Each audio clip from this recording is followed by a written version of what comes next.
இதை பார்த்தோன்னே கண்டுபிடிச்சிருப்பீங்க இன்றைக்கி நான் என்ன சமைக்க போகிறேன் அப்படின்றது. ஸோ கேரட் பொரியல் தான் செய்ய போகிறேன். அதுக்கு வந்து நம்ம தேவையான அளவுக்கு கேரட், அப்புறம் வந்து 2 பச்சை மிளகா, கொஞ்சமாக சின்ன வெங்காயம்.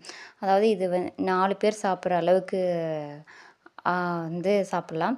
ஸோ அந்த அளவுக்கு தான் நான் எடுத்திருக்கேன். உங்களுக்கு அதிகமாக இருந்துச்சுன்னா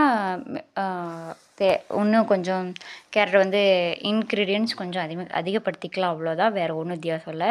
இதை நம்ம வாஷ் பண்ணிவிட்டு கட் பண்ணி நம்ம துருவி வந்து எடுத்துக்கலாம். ஃபஸ்ட்டு வந்து ஃபுல்லாக கேரட்டை வந்து வாஷ் பண்ணிவிட்டு கட் பண்ணலாம். இது நல்லா ஹெல்த்தியும் கூட. ஸோ அதனால் சிம்பிளாகவும் செஞ்சிடலாம், ஈஸியாக செஞ்சிடலாம். ஸோ ரொம்ப நேரம்லாம் ஆகாது. ஒரு 10 ஆர் 15 மினிட்ஸ்லேயே இந்த வந்து கேரட் பொரியல் செஞ்சிடலாம். ஸோ ஈவினிங் வந்து டக்குன்னு ஏதாச்சும் குழம்பு செய்யணும் அப்படின்றது அவசியம் கிடையாது. நம்ம பொரியலாக கூட வச்சு சாப்பிட்லாம். சாதத்துக்கு வந்து ரொம்ப சூப்பராக இருக்கும். அது வந்து சின்ன பிள்ளைங்களுக்குலாம் பிடிக்காது இல்லையா? ஸோ அதனால் இந்த மாதிரி பொரியல் மாதிரி செஞ்சு கொடுத்தீங்க அப்படின்னா குழந்தைங்க நல்லா விரும்பி சாப்பிடுவாங்க. அதுவும் இல்லாமல் பொரியலே ரசம் வச்சு பொரியல் கொஞ்சம் ஆட் பண்ணி சாப்பாட்டோடு சாப்பிட்டிங்கன்னா இன்னும் வந்து டேஸ்டியாக இருக்கும். இந்த மாதிரி சாப்பிட்டு பாருங்கள். ஸோ நல்லாவும் இருக்கும். ஓகே, ஃபுல்லாக கட் பண்ணியாச்சு. இந்த இதில் வந்து நம்ம துருவி எடுத்துக்கலாம். ஒரு கட்டரை எடுத்து நல்லா துருவிக்கலாம். ரொம்ப மெனக்கெட்டு செய்யணும் அவசியம் கிடையாது. இது வந்து ரெடி பண்ணுறதுக்கு ஒரு 10 மினிட்ஸ் ஆகும்னா அந்த குழம்பு வைக்கிறதுக்கு ஒரு 15 மினிட்ஸ் ஆகும், அவ்வளோதான். வேறு ஒன்றும் இல்லை. இன்க்ரீடியன்ஸ் எல்லாமே ரெடியாக இருந்துச்சுன்னா அந்த ப்ராசஸ் பண்ணுறது சீக்கிரமாக முடிஞ்சிடும். ஸோ அதனால் ஃபுல்லாக எல்லாமே துருவிட்டு இருக்கேன். ஸோ நீங்களும் இந்த மாதிரி ஈவினிங் டைமில் சிம்பிளான ரெசிபிலாம் செஞ்சு பாருங்கள். ஸோ ஹெல்த்தியாகவும் இருக்கும். நல்லா ஒரு என்ன சொல்கிறது, கேரட் சாப்பிட்டா உடம்புக்கு நல்லது அப்படின்னு சொல்லுவாங்க இல்லையா? ஸோ அதனால் பச்சையாகவும் கேரட் சாப்பிட்லாம். ஸோ நீங்களும் இந்த மாதிரி சாப்பிட்டு ஹெல்த்தியாக இருங்க. உடம்ப வந்து ஆரோக்கியமாக பார்த்துக்கோங்க. ஓகே, இப்போ வந்து துருவியாச்சு. இப்போ 4 அதாவது கொஞ்சமாக சின்ன வெங்காயம், 2 பச்சை மிளகா காரத்துக்கு ஏற்ப, அதாவது எனக்கு இந்த காரம் போதும் அப்படின்னு சொல்லி சைடில் பார்த்திங்களா என் பொண்ணு அப்படியே உருவிட்டு போகிறா. ஸோ பச்சை கேரட் சாப்பிட்றது ஹெல்த்துக்கு நல்லது தான். ஸோ அப்பப்போ சாப்பிட்டுக்க வேணும், சான்ஸ் கிடைக்கும்போது. நல்லா ஆட்டி போட்டுட்டு போயிட்டா. ஸோ இதுக்கப்புறம் வந்து 2 பச்சை மிளகா நம்ம எடுத்துக்கலாம். இது வந்து காரத்துக்கு ஏற்ப எனக்கு இது போதும் அப்படின்னு சொல்லி எடுத்துக்கிட்டேன். ஸோ வந்து வாங்க தாளிச்சிடலாம். இது வந்து கொஞ்சமாக ஆயில் விட்டுக்கலாம். கடாயை வந்து சூடாகட்டும் ஃபஸ்ட்டு. அதுக்கப்புறம் வந்து 2 டீஸ்பூன் அளவுக்கு ஆயில் விட்டுக்கலாம்.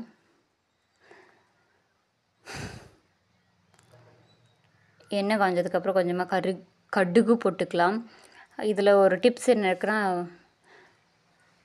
கருவேப்பிலை வந்து ஃப்ரெஷ்ஷாக நம்ம ஆட் பண்ணும்போது, எந்த ஒரு குழம்புக்குமே ஃப்ரெஷ்ஷாக ஆட் பண்ணும்போது அது வந்து ஃப்ளேவரே கொஞ்சம் வேறு மாதிரி இருக்கும்.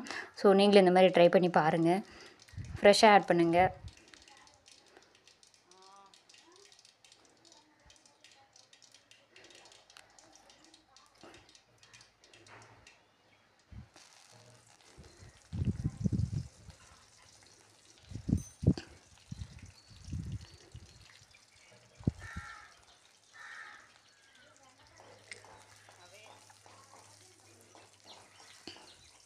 ஓகே, கடுகு பொரிஞ்சிருச்சு. கருவேப்பிலையை போட்டுடலாம். அதுக்கப்புறம் வந்து நம்ம ரெடி பண்ணி வச்சுருந்த பச்சை மிளகா, அப்புறம் வந்து வெங்காயம் எல்லாம் போட்டு நல்லா வதக்கிக்கலாம். இதுக்கு வந்து பக்குவம் அந்த மாதிரிலாம் எதுவும் கிடையாது, கண்ணாடி பதம் அந்த மாதிரிலாம் எதுவும் கிடையாது. ஆயிலாக அது ரெண்டும் மிக்ஸ் ஆனால் ஓகே. வேறு ரொம்ப டீப்பாக ஃப்ரை பண்ணணும் அப்படிலாம் எதுவும் கிடையாது. நார்மலாக ஃப்ரை பண்ணாலே போதும். ஃப்ரை பண்ணதுக்கப்புறம் நம்ம கேரட் வந்து ஆட் பண்ணிக்கலாம்.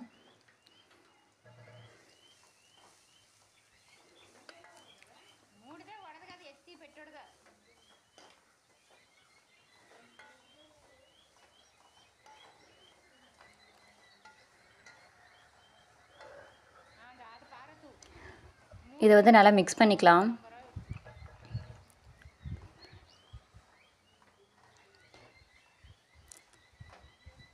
நான் வந்து இதில் இன்னும் உப்போ இல்லை தண்ணியோ இன்னும் ஊற்றவே இல்லை. ஸோ இன்னும் நல்லா மிக்ஸ் பண்ணிகிட்ருக்கேன். ஸ்டார்டிங்கில் தண்ணி ஊற்றிட்டிங்க அப்படின்னா இதாகிடும். ஸோ அதனால் இன்னும் கொஞ்சம் பாயில் ஆனதுக்கப்புறம் தான் நம்ம வந்து தண்ணி ஊற்றணும், தண்ணி உப்பு ஆட் பண்ணணும். நல்லா அந்த ஹீட்லேயே நல்லா வந்து ஃப்ரை ஆகணும், டீப் ஃப்ரை ஆகணும்.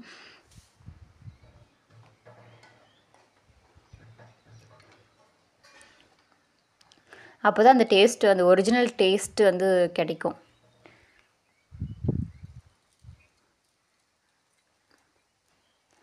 ஓகே, நல்லா மிக்ஸ் பண்ணியாச்சு. இந்த ஸ்டேஜில் வந்து நம்ம கொஞ்சமாக உப்பு ஆட் பண்ணிக்கலாம். நான் இன்னுமே கல்லுப்பு தான் நான் ஆட் பண்ணியிருக்கேன்.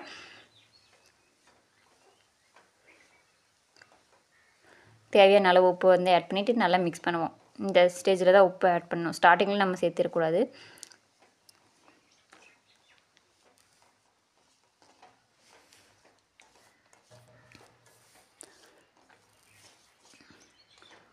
அதே மாதிரி உப்பு போட்டதுக்கப்புறமா தண்ணி வந்து ஆட் பண்ணக்கூடாது. கொஞ்சம் நேரம் கழித்து நல்லா டீப் ஃப்ரை ஆனதுக்கப்புறம் தான் நம்ம தண்ணி ஆட் பண்ணணும்.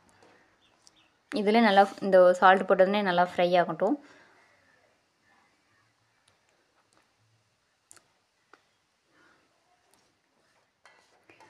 ஓகே, ஓரளவுக்கு வந்து ஃப்ரை ஆகிடுச்சு. இந்த அளவுக்கு ஆனால் போதும். இதுக்கப்புறம் வந்து கொஞ்சமாக தண்ணி ஆட் பண்ணிக்கலாம். அதாவது ரொம்பலாம் தண்ணி ஆட் பண்ணக்கூடாது, கொஞ்சமாக ஆட் பண்ணணும்.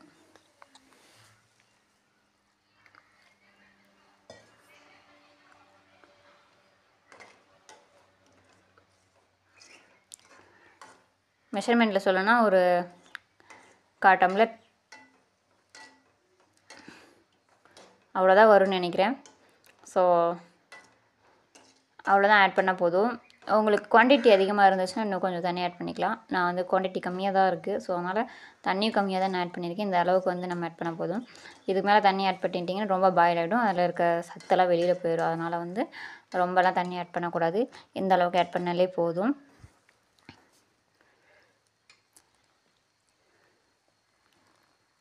இதுவே நல்லா மிக்ஸ் பண்ணி விடுங்க ஃபுல்லாக.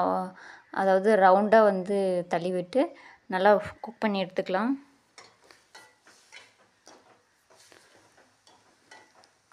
ஓகே, இப்போ உப்பு போட்டாச்சு, தண்ணியும் ஊற்றியாச்சு. அது பாயில் ஆகிறதுக்குள்ளே நம்ம வந்து தேங்காய் வந்து ஒரு மூடி வந்து ரெடி பண்ணிட்டு வந்துடுவோம். இப்போ தேங்காய் துருவிட்டு வந்தாச்சு. நம்ம வரதுக்குள்ளேயே பாருங்கள் பாதி வந்து பாயில் ஆகிடுச்சு.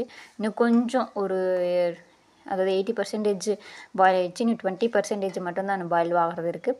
இன்னும் கொஞ்சமாக தண்ணி மட்டும் இருக்குது. அது பாயில் ஆகிற வரைக்கும் நம்ம வெயிட் பண்ணுவோம்.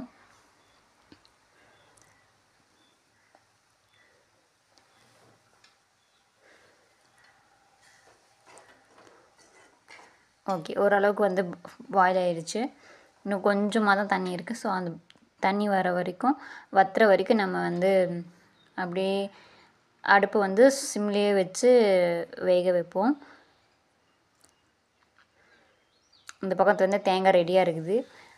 ஓகேங்களா, தேங்காய் ரெடி பண்ணியாச்சு. ஸோ அது ட்ரை ஆனதுமே தேங்காய் வந்து நம்ம ஆட் பண்ணிக்கலாம்.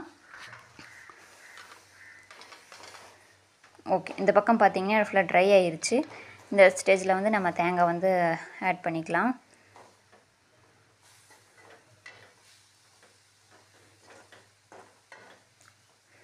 போட்டு நல்லா மிக்ஸ் பண்ணி விடுங்க. தேங்காய் போட்டு உடனே இறக்கிடணும். அதாவது ஓரளவுக்கு ஃபுல்லாக மிக்ஸ் பண்ணி விட்டுட்டு ரொம்ப டீப் ஃப்ரை பண்ணணும் அவசியம் கிடையாது. தேங்காய் போட்டு நல்லா ஓரளவுக்கு எல்லாத்தையும் ஃபுல்லாக மிக்ஸ் பண்ணி விட்டுட்டு நம்ம இறக்கிடலாம். அதாவது எப்படின்னா ரவுண்டாக ஃபுல்லாக எல்லா பாத்திரத்தை ஃபுல்லாக இருக்கிறத சுற்றி மிக்ஸ் பண்ணி விட்டுட்டு நம்ம இறக்கிடுவோம்.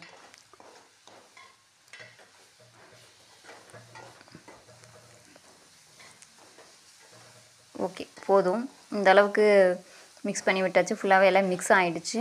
ஸோ பார்த்திங்கன்னா தண்ணி அதில் இல்லை, ஃபுல்லாகவே இல்லை, ட்ரை ஆகிடுச்சு. ஏன்னா தேங்காய் போட்டிங்கன்னா அந்த ஸ்வீட்னஸ் வரும். அதுவே நல்ல ஒரு ஃப்ளேவராகவும் இருக்கும், எடுத்து கொடுக்கும் அந்த கேரட் பொரியலுக்கு. ஸோ உங்களுக்கு தேவைப்பட்டுச்சுன்னா தேங்காய் வந்து ஆட் பண்ணலாம். இல்லை தேவையில்லை அப்படின்னு சொன்னால் அது தேங்காய் வித்தவுட் கேரட் பொரியல் மட்டும் செய்யலாம். தேங்காய் போட்டிங்க இன்னும் வந்து எக்ஸ்ட்ரா டேஸ்ட்டு வந்து எடுத்து கொடுக்கும். ஸோ அதுக்கு தான் தேங்காய் ஆட் பண்ண சொல்கிறது.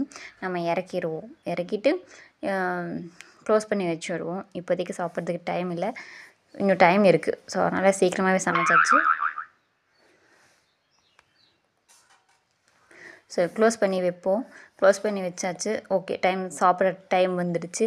கொஞ்சமாக அதுக்கு முன்னாடி வந்து நம்ம டேஸ்ட் பண்ணுவோம். அப்போ டேஸ்ட் பண்ணது இப்போ டேஸ்ட் பண்ணவே இல்லை. ஸோ கொஞ்சமாக டேஸ்ட் பண்ணி பார்ப்போம்.